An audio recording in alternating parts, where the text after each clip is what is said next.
जो नफरत के बीज आप लोग बो रहे हैं, उस नफरत को दुनिया की कोई एटमी ताकत भी खत्म नहीं कर सकी। और ये नफरत इस हद तक पहुंच चुकी है जिसकी वजह से आपके मुल्क की बुनियादें भी हिल रही हैं। हम वहां पे नहीं जाना चाहते। हमारी तादाद से ज्यादा जो है आपने हमारे नौजवानों के कब्रिस्तान खड़े कर दिए हैं। आप दहशतगर्दों के पीछा करने की जरूरत नहीं है आप लोगों में। कुव्वतें चाहती क्या है?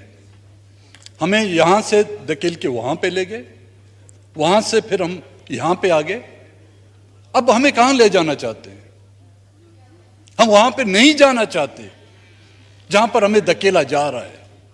खुदा के वास्ते रहम करें, हमें उस स्टेज तक, उस हद तक ना धकेलें कि जहां पर हम बलूचिस्तान के अक्सर नौजवान पॉइंट ऑफ नो रिटर्न तक पहुंच चुके हैं।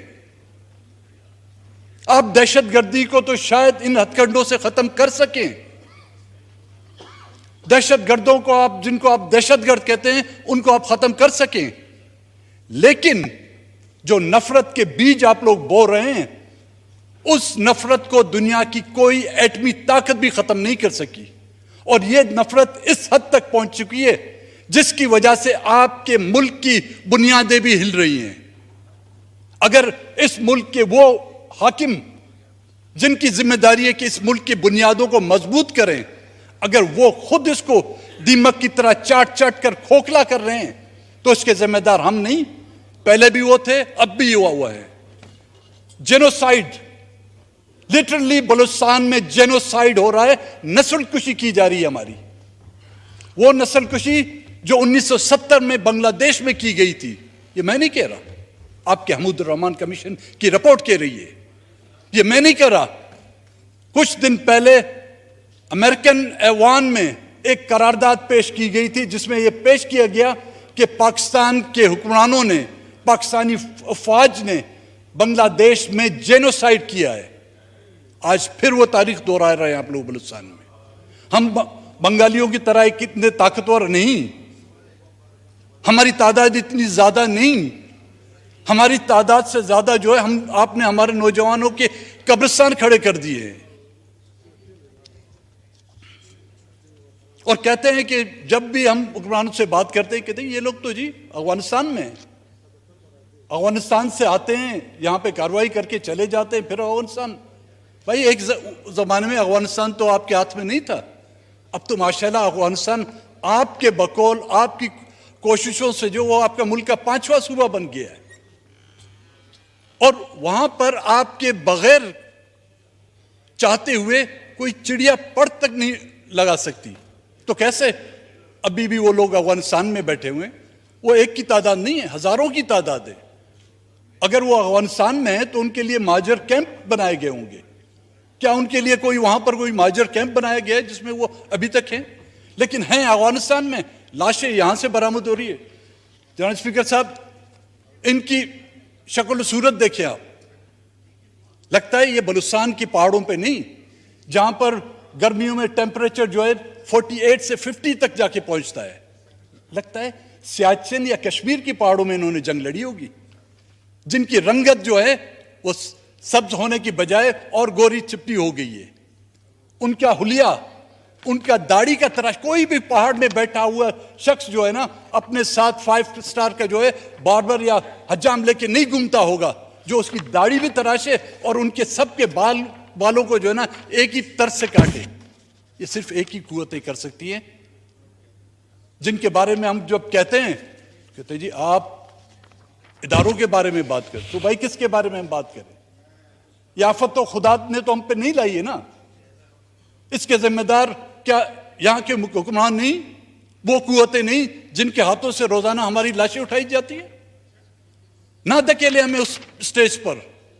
और एक बार हम लोग उस स्टेज पर चले गए तो फिर वापस आने की फिर हमसे उम्मीद ना रखें।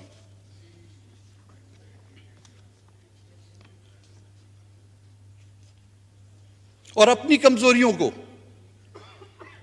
जब कोई दहशतगर्दी का वाकया होता है तो उनके पीछे जाने के बजाय, उनका पीछा करने के बजाय, जो इन्होंने स्टाफ में, अपने अकूबत खानों में, तहखानों में जिन नौजवानों को रखा हुआ है, उनमें से चंद एक मार के फेंक के और अपना स्कोर कंप्लीट करना चाहते हैं, पूरा करना चाहते हैं कि जी हाँ हमने दहशतगर्द मार दिए। भाई दहशतगर्द आपने नहीं मारे। दहशतगर्द मारने के लिए जब आप जाने की जरूरत नहीं कर सकते, आप दहशतगर्दों के पीछा करने की जरूरत नहीं है आप लोगों में। आप सिर्फ मासूम और बेगुनाहों को जो है उनके खून से अपने हाथ रंगने में जो है आपकी तारीख लिखी हुई है, चाहे वो बांग्लादेश की तारीख हो, चाहे बलूचिस्तान की तारीख हो, चाहे खैबर पख्तूनख्वा की तारीख हो या वजीरिस्तान की तारीख हो। सिर्फ और सिर्फ आपके हाथ जो है उन लोगों के खून से रंगे हुए हैं।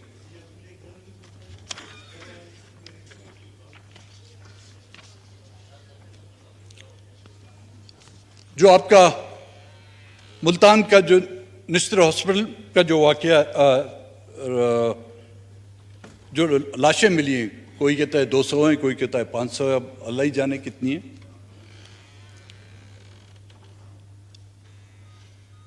कौन है ये लोग?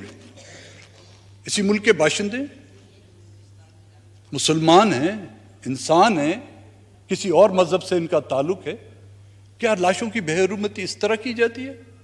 कहा जाता है कि वो टीचिंग हॉस्पिटल था और वहां पे मेडिकल कॉलेज था, तो शायद उस पर तजुर्बात किए जा रहे थे लाशों पर। मुमकिन होते हैं, तजुर्बात होते हैं, लेकिन उनके लिए भी एक मखसूस जगह होती है। मैंने ये नहीं देखा कि तजुर्बात के बाद भी उनको फिर कपड़े पहना दिए गए। कई लाशें ऐसी हैं जो उनके तन पर वो कपड़े भी पहने हुए हैं।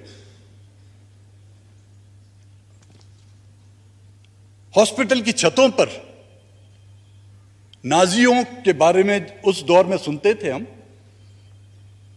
जहां पर यहूदियों को बड़े एक गड्ढे में जो गाड़ दिया जाता था। आपके पास खुदावंद ताला ने इतनी बड़ी सरजमीन दी है, इसमें रेगिस्तान भी हैं, इसमें पहाड़ भी हैं, कहीं गड्ढा खोदकर उनको वहां पे दफना देते। उनको चील और गिद्धों के हवाले कर दिया उन लाशों को। अब कम से कम अगर इस पर पर्दा फाश हो गया है तो मेरी ये रिक्वेस्ट होगी कि उनका डीएनए, हर एक बॉडी का जो है डीएनए टेस्ट किया जाए, उससे मालूम हो कि वो कहां से हैं, किस इलाके से हैं, उनके रिश्तेदार कौन हैं। कम से कम अगर वो मिसिंग पर्सन्स में हैं तो उनको तो तसल्ली हो जाए कि हाँ जी हमारे वापस जिंदा तो नहीं आए, एक ढांचे की शक्ल में वापस आए।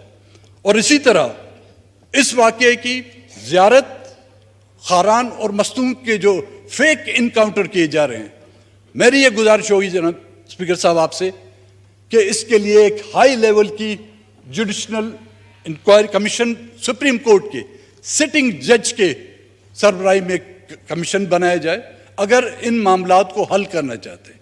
नहीं तो इस मामलात को आप इसी तरह डील देकर और चलाना चाहते हैं। हमारी सिर्फ ख्वाहिशात और हमारी तरजीहात इलेक्शन, सिलेक्शन और वर्ल्ड बैंक, IMF या एक्सटेंशन हुई तो फिर रहने दें इसको। अगर हमारी तरजीहात में इलेक्शन और सिलेक्शन है तो फिर इनको रहने दें। आखिर में आपका शुक्रिया अदा करूंगा। बड़ी नवाज जी, ख्वाजा मोहम्मद आसिफ साहब। शुक्रिया जनाब